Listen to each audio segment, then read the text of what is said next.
Hello, everyone, and welcome to the match review. Sunderland drew 1-1 against Wolves, which means Taff must be absolutely fizzing because he was wanting a minimum 2-goal win. But how are you feeling, Taff? Did you have a good weekend away in the Isle of Wight? I did. I did have a lovely weekend in the Isle of Wight. Had some lovely food, lots of walking. Yeah, it was nice. It was nice. It's good to Yeah, get away. It was beautiful down there. Very excellent. happy. Yeah. Do you like Apart my, from the my apart from the football, I got left in the pub to watch the football, and I was stotting.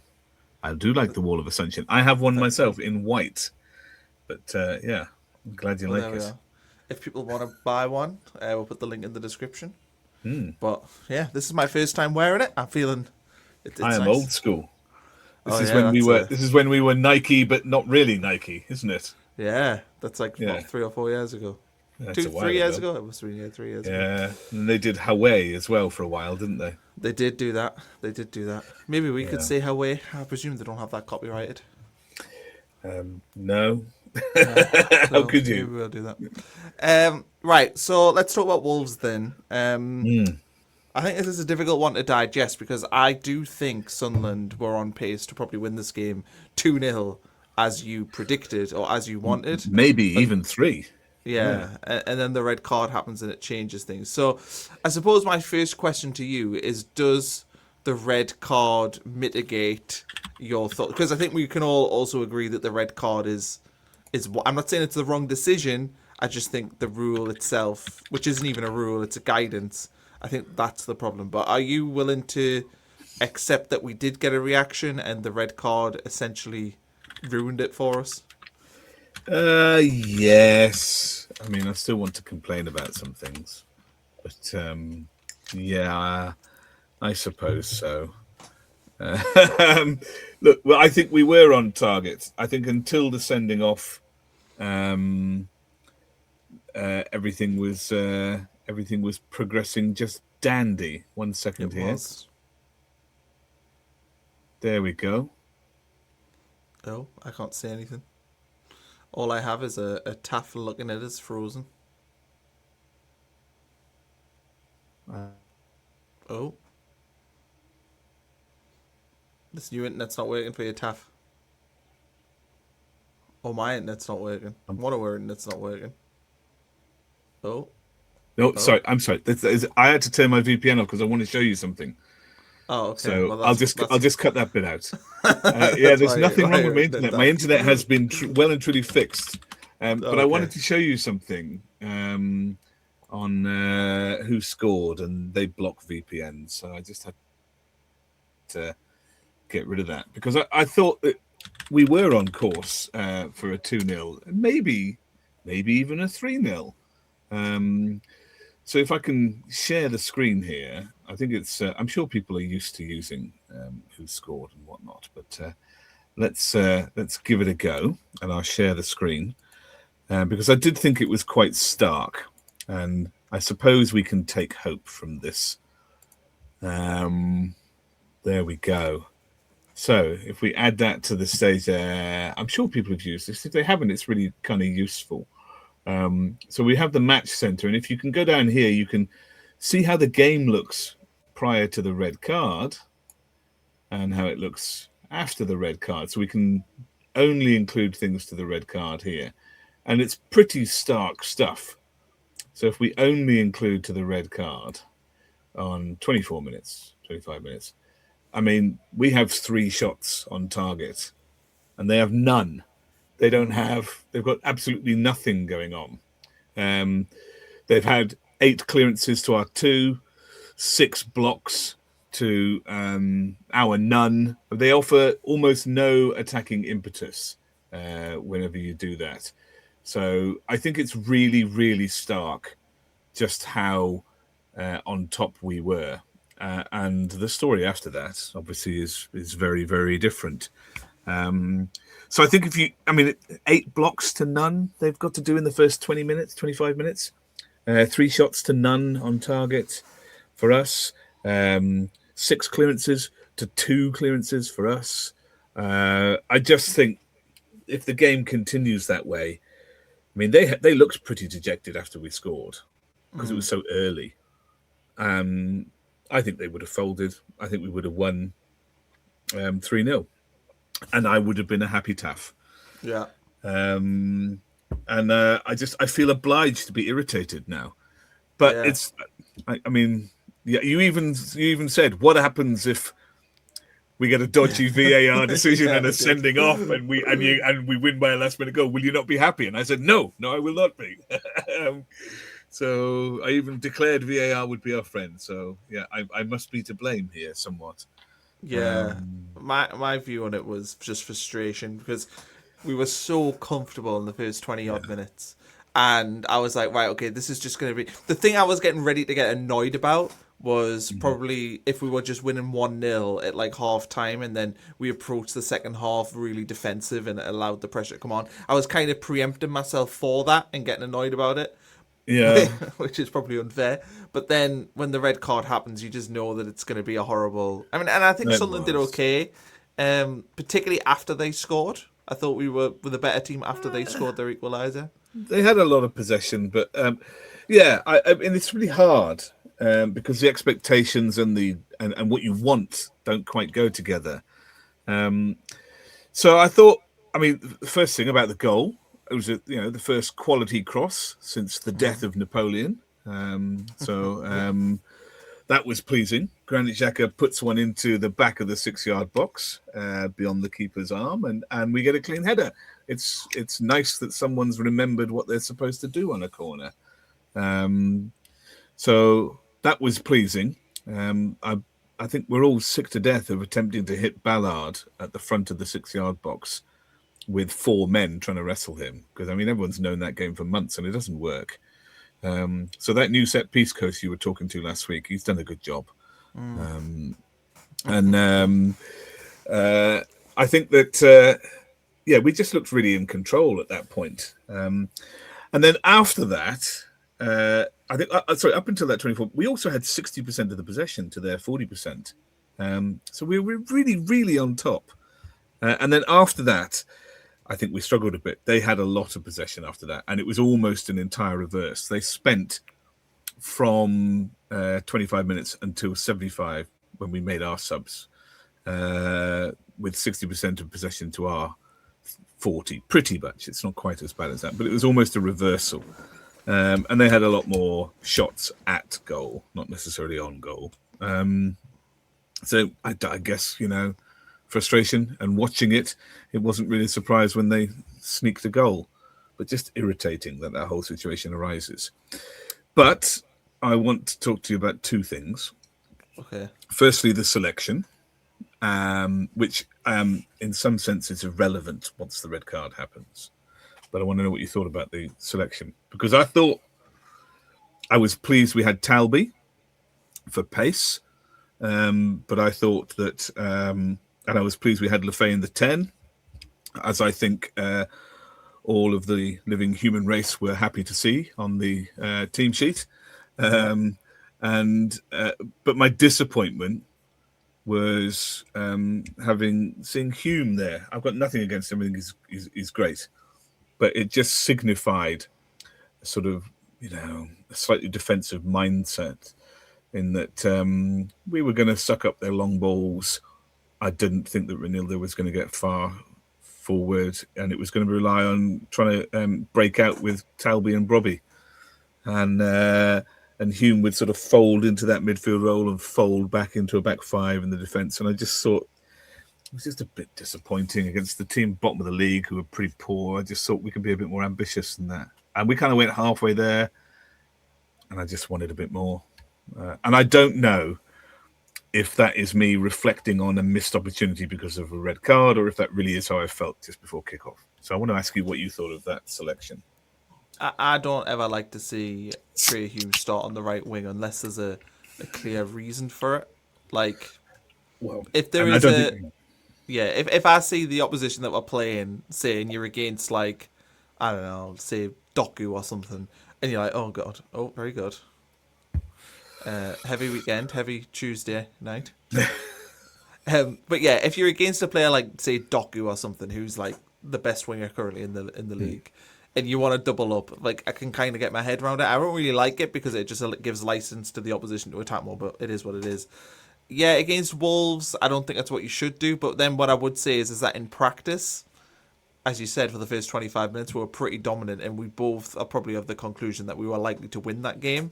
So I Yeah. can't really sit here and say it was totally wrong. I mean, fundamentally, the first 25 minutes of the game, we were very, very good, Yeah. and therefore I can't really sit there and criticise. But yes, you're right. When the team sheet comes through and I see Diarra on the bench and Hume on the right wing, I'm like, well, why wouldn't you just try and put Diarra there? I mean, would that not be an answer? But Yeah. Well, that's the kind of leads on to the second thing I want to talk to you about, the substitutes, about when they came and what the substitutes were. What did you make of that? Now, it's really a very difficult situation. It actually turned out that because of that Hume selection, once the red card happens, it kind of suits us. So, yes, because we maybe it's didn't have to do anything, did we?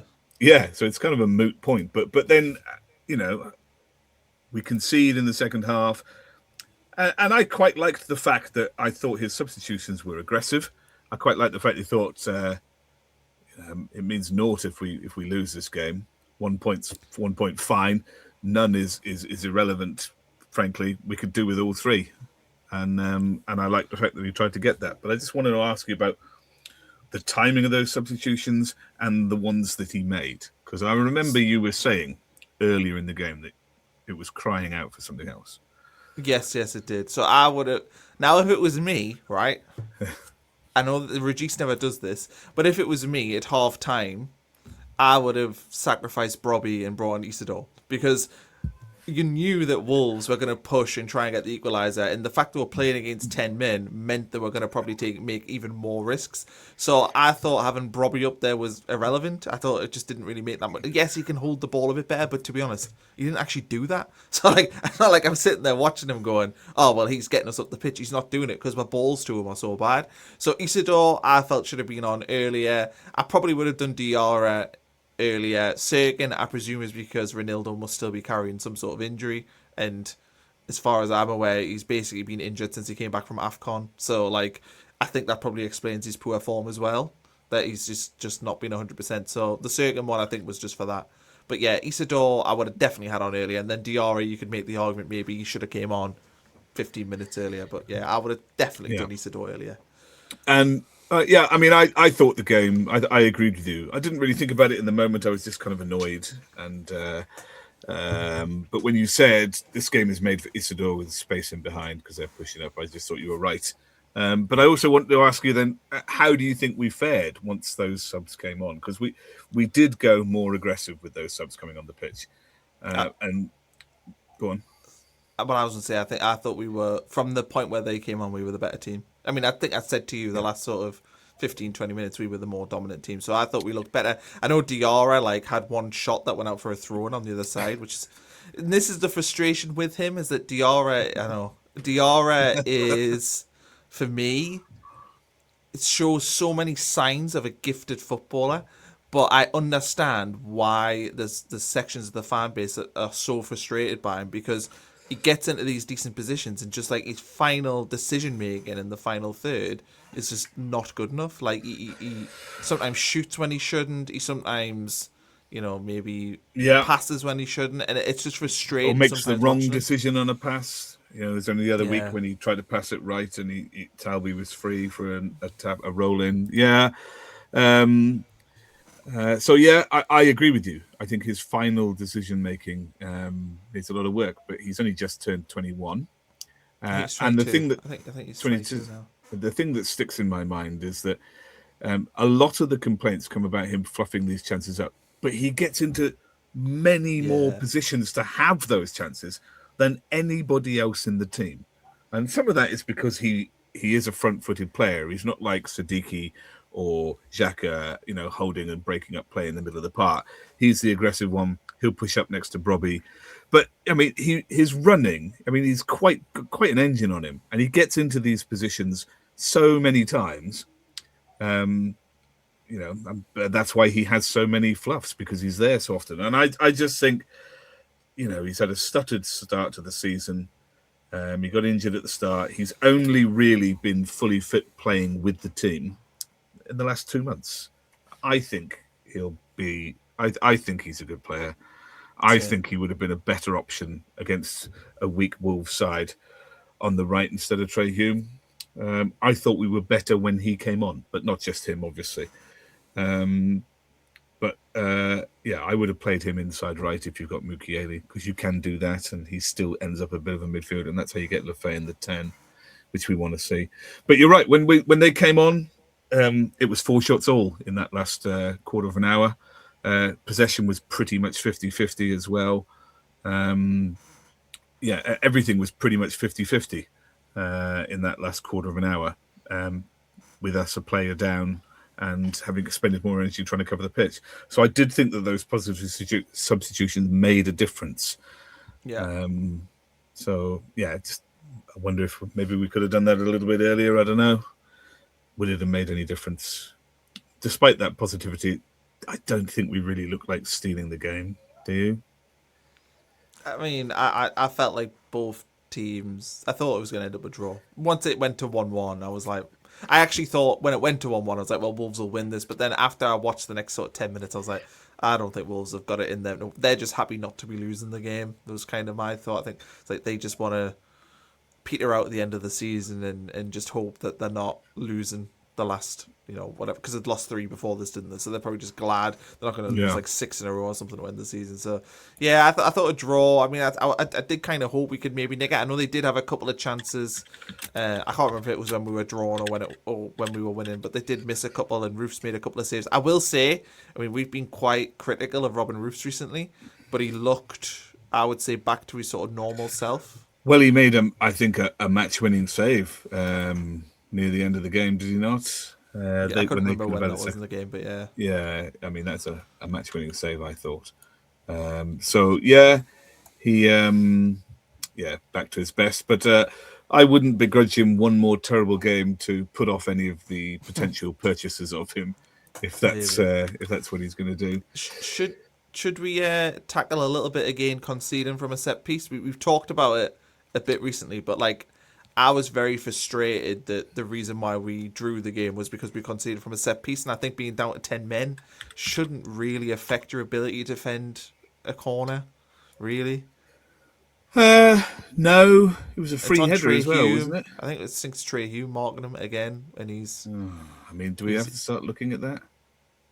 Well, we don't have to look at it today, but I think it's a pattern that's emerging to me. I feel like, I don't know if it's because it's been pointed out to us, but I just sort of wonder, is it a directive? He's never had this issue before, and he's very good in the air generally, but it does feel like at the minute he is struggling in that respect. Yeah. I get that it's... Look, I mean, I was just fuming at the time and irritated. I didn't really put much thought into how we'd conceded, and I still haven't. I still think it's... Look, it's not irrelevant, but we do have a man less. But it would have been irrelevant if we didn't have a man less, because I don't think that those chances arise. But yeah, I mean, you're right. It's something that needs to be looked at about why do we concede? Because I felt like we were quite strong in the beginning of the season, defending. But we had a strong defence all first half of the season. But we're strong in general. As a general rule, we are strong in general. Yeah. But I mean, this is why this is frustrating. This is something that needs to be addressed heading into next season, because if you are bad at set pieces, i.e. you're a negative goal difference on them, then you are going to struggle to pick up points. If you can be plus... at the start of the season, Sunderland were probably like +1 or 2 on them in terms of scoring more than they conceded. We must be like -5 or 6 at this point, and it just costs you so many points. How many games are settled by set pieces? How many times do you look back and of course the season? I mean, I'm thinking just off the top of my head, Bournemouth at home, we scored the winning goal from a set piece. We scored from a throw-in against Chelsea away. We scored the winning goal against Newcastle at home. Was a long throw that ended up being thinking it. So if you're not good at them, you're gonna really, really struggle to like pick up points. And yeah, I don't think it's not like to sort of make it a sensationalist point, but the fact of the matter is that if we are this bad at set pieces next season, as we have been since basically January this season, then like we will struggle in the Premier League because you can't get away with being that bad at them. And it's how bad teams beat you. It's how bad teams like Wolves can get points off you, because if their set pieces are okay, but they're bad overall, they've always got a chance of scoring against you. Yeah, I mean, I get it, but I don't feel the will to be worked up about that at the minute. Part of me just feels like our season is over, and I just wonder. I mean, you got to win the last three to have any hope, and even then, it's an outside hope. I thought that we'd get about 55, 56 points. If you win all three, we get that 57, something. 56. If we win all three, we'll get 56 points, and I don't think that's quite enough to get there. But this is Doogie Critchley. He posted this today, which I thought was mildly interesting, in that there are only 7 teams who've won more points than us in the last 5 games. And given we've conceded 10 goals in those 5 games, maybe we're not doing as bad as we imagine. It's a bit like the AFCON period, maybe we're not quite as bad as we imagine all the way through. I mean, I've been a big sort of. We were talking about this last week, weren't we? Where I'd said look, people are like saying like, oh, if we play like this, we'll go down. Where actually, we are still above a point per game on pretty much every metric, no matter where you take it from in the season. So despite getting battered in the last 2 before Wolves, we've still got 7 points from 3 games, and there's only 8th position there. Arsenal above, we've got more, so we're not doing terribly. But look who's bottom of that list in the last 5. Yeah. Chelsea. In fact, their goal difference is even worse than Burnley's. That's why they're 20th on goal difference. I mean, they're really, really though. I mean, I watched their game yesterday against Forest. They are hopeless. They are honking. Surely we beat them last game of the season. Well, I mean, they've got the FA Cup final though, haven't they? Like, is that the weekend before or something? I don't know when that is. Because I know that City are whinging because they want to flip their games or something. Which one's got arranged? Yeah. I think they want to play Palace before Palace would play in the Conference League final or something, but Premier League have said no. Anyway, yeah, their season rests on that FA Cup final, you would think. Is that the end of our season then? No, well, no. I know we're playing for league position. Is there still an outside chance? Yeah. Oh, there's something loading on the screen. I can see it's called Indy. It's not going to work. It's not going to load. No. Terrible. We can all just imagine a picture of Indiana Jones. The gods do not want it. Yeah, I'm just wondering if we should indeed order your suit now. If 8th place gets in, this is what you want to look like for a week? Yeah. Including I think you agreed to attend a home fixture dress like this as well. No, I never agreed to that. You agreed to that. I think you did. Chat, he did agree to this. Definitely sure he did.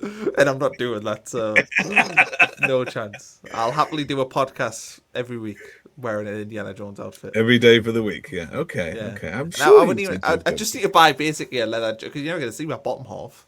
So I just need to have like a whip and a hat. And a knapsack.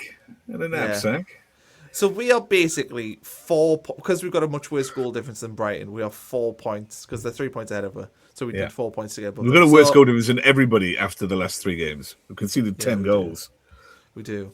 So I think that we have a lot to play for, because it's realistic that we could finish as high as 9th, and that's worth an extra if we finished as low, so bearing in mind we were pretty adamant we'd finish at least, the lowest position would be 13th we would finish. We could actually finish, if Nottingham Forest continue playing like Real Madrid, we could finish as low as 16th if we're not careful. I don't think we will. So if we finish 16th or we finished 9th, well, that's a lot of money to be leaving on the table. Well, if we finish 9th, I win my bet and £1,200. If we finish 16th, I get nothing. Yeah. So, it is a big difference. Yeah. Have we got anything else to discuss with this? No, I think that I agree with you. It's hard to know how to feel about the game. We were completely. Oh, actually, we haven't talked about the red card. Let's talk about the red card. Let's see what did you make of this. Do we have to? Well, yes, you know, I was fuming at the time because, much like many people, I couldn't really see what was going on. It just looked like a wrestle that he was sent off for. And it looked to me, I was watching on my phone in a bar, so I couldn't quite see properly. But it looked to me as though VAR had taken a guess as to what happened as the most likely. And I just thought that's ridiculous. I've seen the photographs of him with a clump of braids. He definitely does get a little bit of hair. My issue with Did this VAR is see that? Because that was a photograph. you can see. Yeah. You can see that it's a little bit. But my frustration with this is that I watched the FA Cup semi-final last weekend where Calvert-Lewin pulled Cucurella's hair and they VAR checked it and they waved it away. Presumably they waved it away because they decided that there was no intent. So I can't understand why they've done that because there's clearly Ballard is not meaning to pull the guy's hair. No. He obviously is not intending to do that. Now, if you remember the Calvert-Lewin one with Lisandro Martinez actually pulled his bobble out. So I think that is different again because there you've got enough force to pull it. But like Ballard didn't mean to. So I think football fans and football clubs and football people generally do not want to see people sent off for this. We do not want every week, which is what it is at the minute, a player getting done for a hair pull when they don't mean to do it. It's like ludicrous. I think VAR has just lost its way a bit. It's meant to be for clear and obvious decisions. And I'd just like it to stick to that. I don't really want it coming in for fouls and saying this should be a red or this should be upgraded from a yellow or whatever. I mean, I think the referee should just make those decisions. And some will be right. Occasionally they'll be wrong. But I don't think we should be bothering doing that. I just think it should be for like a penalty or I mean, I can't think of too much more than just a penalty. Or, if a red card is issued, is that really a red card? But I don't really think all of the interventions for everything else are that necessary. But they can be game changing. I mean, I don't think anyone complains about that. If it's given a foul or it's not, that's just part of the game. And I don't really understand why VAR is involved in so many of these sorts of things. It's like that. I can't remember that goal. The young lad was it Fulham scored, and they went all the way back to him accidentally standing on someone's foot without even looking on the halfway line. And I just think you've got to go all the way back there for a clear and obvious error. Look, maybe it's a mistake, but you can't run a game like that. It's not a clear and obvious one. Let the referee make that. And if you look at it on the TV afterwards and say that, I think most people go, oh, well, it's a long way back, whatever. I just think I don't like the way the offsides are minimal, but fine. Offsides, penalty. Was it Chelsea yesterday? Was it Chelsea? Tierno Barry. That's ridiculous. His got given. No, his was counted though.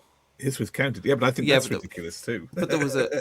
Do you know what it is, right? That rule annoys me because that pass is intended for Tierno Barry and Mark Gay intercepts it because it's going to him. And then they're like, no, but Tierno Barry isn't in a position to collect Gray's back pass if he isn't offside. Yeah. So it's absurd that he's got no part in it. Well, our goal that was disallowed against Nottingham Forest, right, where... I think it's McKeely kind of slips and accidentally tackles the goalkeeper, was disallowed. Then on Saturday, West Ham against Brentford, I think it's Pablo Castellanos, one of them, the forward players. He is brought down in the box because a Brentford player slips. So Brentford player slips, takes him down in the box as the ball is going. He had the ball. I saw that. Yeah. And VAR went, it was an accidental slip, so we can't do anything. It was not intended. So how though, if the on-field decision for our goal was goal and they overruled it for a clear and obvious error, and then the West Ham one, they've went, probably because it's a penalty, and given a penalty is so much worse than disallowing a goal in a lot of ways, they've went, no, we're not going to give that because he slipped and it was an accident. But it's every single foul though, right, I can foul someone by slipping or like... I don't know, me elbow coming up. Like, it can happen. So I don't really understand why intent necessarily for that sort of thing is. But then you've got the Ballard one where there's no intent and they decide that it has to be a red card. This was my complaint, I think, in furious text to you, which you rightly ignored. I was like, what happens if I slip? And when you slip, you say, oh, you put your arms out. What happens if I accidentally You know, some player nudges me and I fall over and there's nothing to it, and I flail my arms and accidentally grab his hair. Am I red carded as I fall to the floor there? Am I? Because by the letter of the law, I would be, which is But absurd. also, And so intent must be part of that conversation, because that would be an absurd red card. Ballard does very little, right? The guy is fine, right? A rocket there. Of course he is. He gets sent off.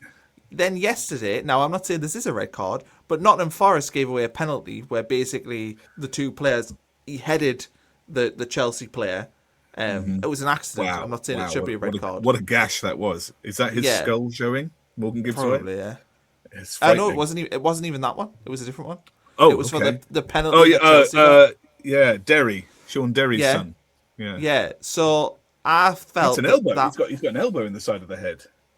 But I thought that one, I was like, well, if we're saying that Ballard's is a red card because it's a hair pull, then this guy, even though he doesn't intend to do it, has nearly killed this poor lad. I think he goes in elbow first, I'll be honest with you. But one, what's more dangerous? Well, yeah.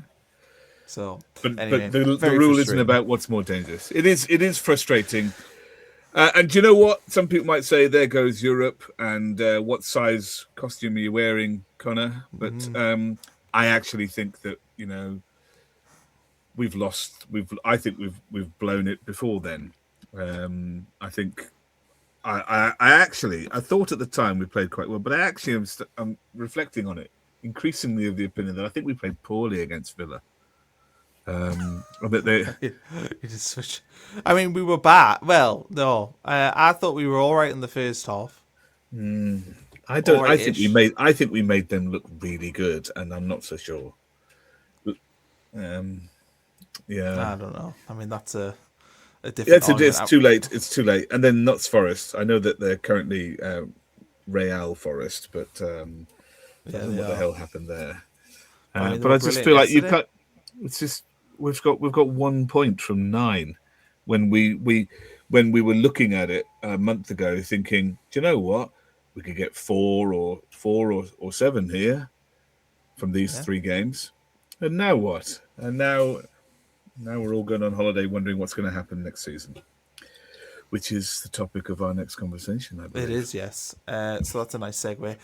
Thanks, everyone, for watching. We'll put the links in the description for the Discord. We'll put a link in for the shop as well if you want to buy an Alderete top, a Wall of Assumption.